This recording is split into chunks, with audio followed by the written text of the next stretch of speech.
from a theological perspective, and I do mean theological, there is this process of going from living in darkness to living in the light. I just want to put that on the table as kind of like a basis from which to think about the things we do as being dark and evil or wrong or whatever. Okay, so we're talking about the bad things we do or have done and the cruel things we've done to hurt other people, the things that we're ashamed of. So this Sunday school teacher in me is speaking now, and I want to say that those what we call sins, the they're common. They're common. We all do them to a greater or lesser degree. And what we do to hide and conceal and cover up the things we've done create a very particular kind of straitjacket around us. And we become more like cartoon characters than, living, thriving people. So when the individual wants to feel like, I just stand out from people. I'm distinct. I'm my own person. Oftentimes you'll find some very stereotypical behaviors that demonstrate that they're not their own person, that they're not an individual, that they don't stand out.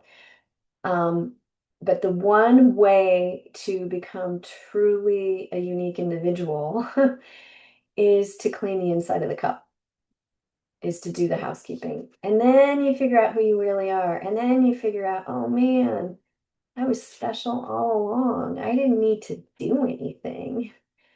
Um, so May 6th talks about housekeeping. The one thing I want to point out is the addict is engaged in inappropriate behaviors. And so we want to clean their house. We want to do the you, and they're an invitation to be judged. Judge me.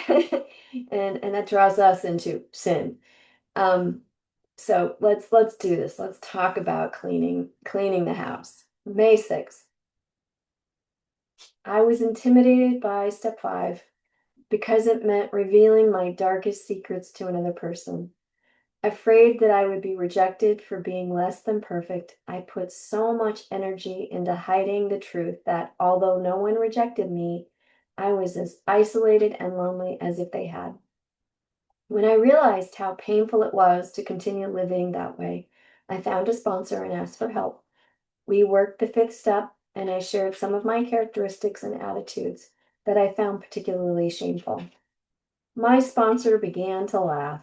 You see, he quickly explained, I'm laughing because 5 years ago, I said the same things to my sponsor, almost word for word. I would never have imagined the universality of my experiences.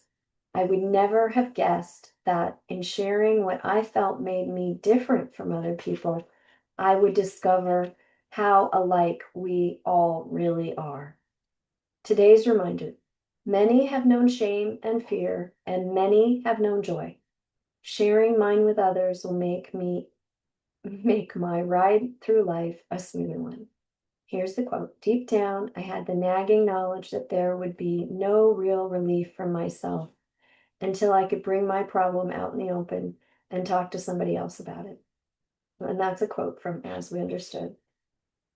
So many of us spend so much time obsessing about others, and it's just an avoidance tactic for taking a look at ourselves. So take a good look, find someone safe to share with, and be free.